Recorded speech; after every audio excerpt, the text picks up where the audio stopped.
y'all, it's Nancy Sebastian with eXp Realty. I'm here with Vicki Avans, also from eXp Realty.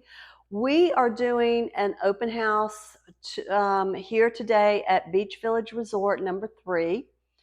Number 3 is a 2-bedroom, 2-bath, half bath, which is downstairs.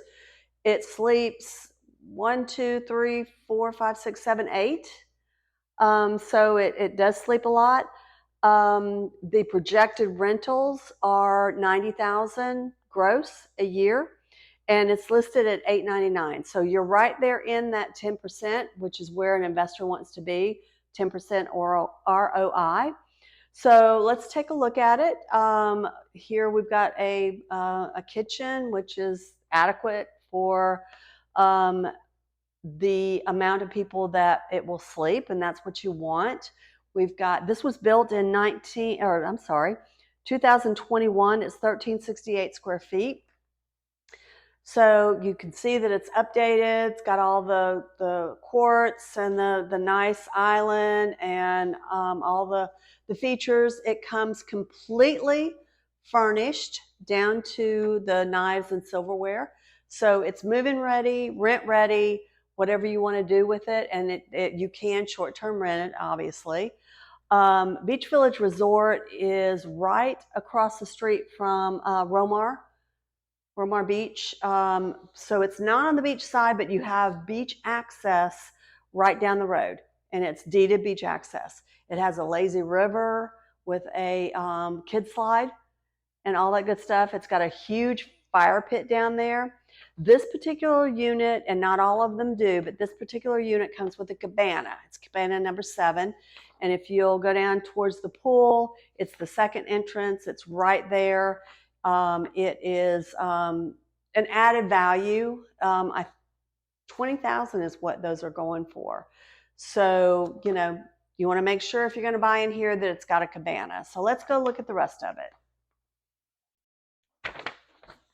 So living room here, that's the owner's closet, and they've built that out with shelves so you can store all your stuff in there. It's locked. So your renters can't get in there, but you can store all your stuff in there, your toilet paper, your toiletries, your sheets that you want to use for just yourself when you come down. We have a half bath here, so that's convenient for anybody that's sleeping on the sofa, which is a fold-out sofa, so your guests can sleep there.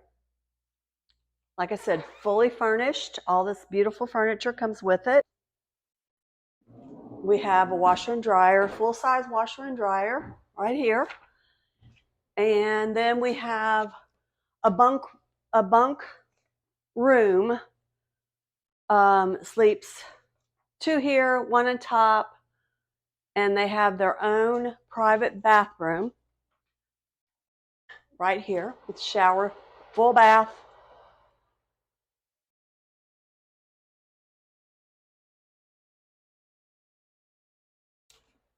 And then on this side, you have your primary bedroom, also with a full bath, stand-up shower, nice tile floors,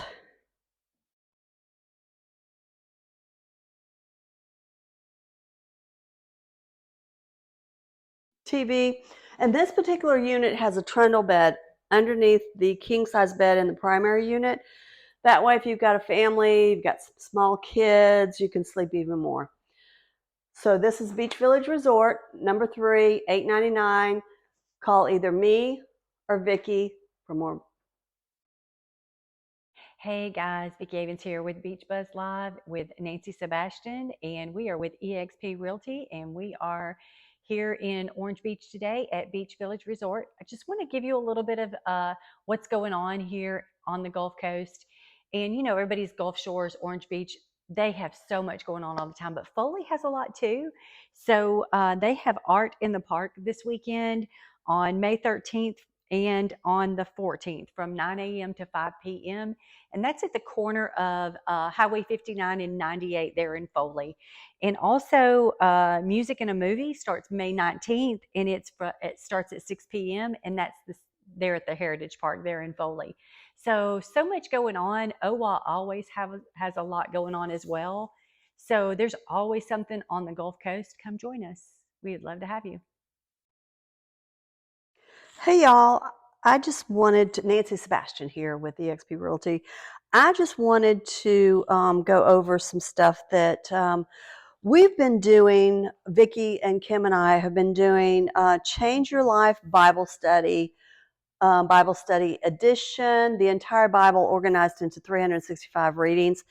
And Becky, and I'm going to mess up her name, Tira Bassi, wrote this. So we've really been enjoying this Bible study every day. I do it every day. And I just truly feel like we need to be, in these day and times, we need to be in the Bible. We need to be in the Bible for discernment. And that's one of the gifts of the Spirit that God has given us through Jesus Christ. And, you know, what's going on in this world, if we're not in the Bible, we could get lost. We could get take the wrong path. There's just so many things that we can do. So I'm really enjoying this. Is what I'm saying. This week, I've been in Leviticus. No, actually, I've been in Numbers. First of all, did you know that Moses wrote the first 5 Bibles, the first 5 books in the Bible? I did not know this until I got into this Bible reading and all this. And he wrote Genesis, he wrote Exodus, he wrote Leviticus, he wrote Numbers, and he wrote Deuteronomy. I'm going to mess that up. Right now I'm in Numbers. So I've gone through Genesis, I've Exodus, and Leviticus, and now I'm in Numbers. And I have to tell you, Leviticus was really hard to get through. It was a lot of build the tabernacle and make sure it's to the inch of this, and we're gonna make Aaron and wear this robe, and it's gonna have to look like this, and it's gonna have to look like that. So it was really hard. But now I'm in Numbers, and I am enjoying it. And Numbers, of course, is the Israelites. Of course, you know, Moses, he must have been a really big deal to write that many books of the Bible. So Numbers is about the tribes, the Israelite tribes, and it's right before they get into the promised land, and God is not happy with them for mumbling and grumbling. And then he makes them wait another 40 years before he gets them into the promised land. So it's kind of hard to read. It's kind of hard to understand, but you know, there's a purpose for everything. But one of the things that stood out to me this week is in Numbers 9:15. And it says, on the day the tabernacle was set up, the cloud covered it. But from evening until morning, the cloud over the tabernacle looked like a pillar of fire. The cloud is God. He has followed the Israelites all this time through the wilderness. He brought them out of Egypt.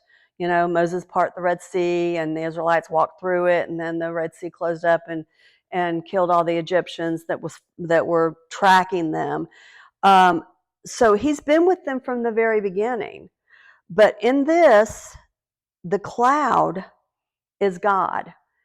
And God sits over them the whole time that they're moving. And when the cloud, God stops, that's when they're to stop and put up camp. And so I thought it was interesting that they settled where God told them to settle. When the cloud stopped, they stopped. But when the cloud continued, they continued. So God is basically saying, where do you want me to go? Or they're basically saying to God, and we're basically saying to God, when he tells us to stop and rest. And they could have stayed there for a day. They could have stayed there for years, depending on what God had in store for them.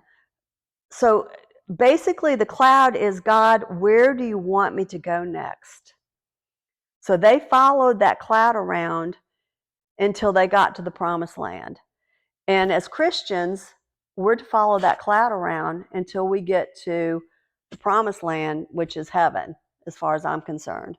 And then in the times where God said, when the cloud stopped and God stopped them, and they were to sit there and rest for however many days or weeks or months or years, God, what do you want me to do while I'm right here?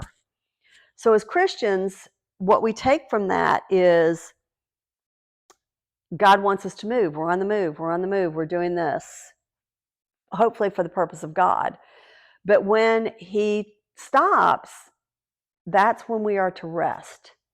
And in my life and in my business in real estate, it was really hard for me to get to that point of rest. And if you work at the beach and you're a real estate agent, you know that our busy season is from March to October. And we're rocking and rolling. We're selling real estate, we're writing contracts, we're showing properties. But then with my business, it kind of falls off in October. And it was I've been doing this since 2008, and it was really hard for me to say, okay, to listen to God, and he's saying, okay, you've got to rest. Now, from October to March of next year, I want you to rest. And I want you to be comfortable and basically not making any money, because that's where I made my money, where I make my money. And so he was basically saying, okay, I want you to rest and rest up for what's going to be coming next year when the season starts again. That was a really hard thing for me to do, but I have learned to do it, and I've learned to listen to God. And when he says move, I move. And when he says rest, I rest. So that's my what I learned this week in my Bible study. I hope that you come back for next week. We'll have more.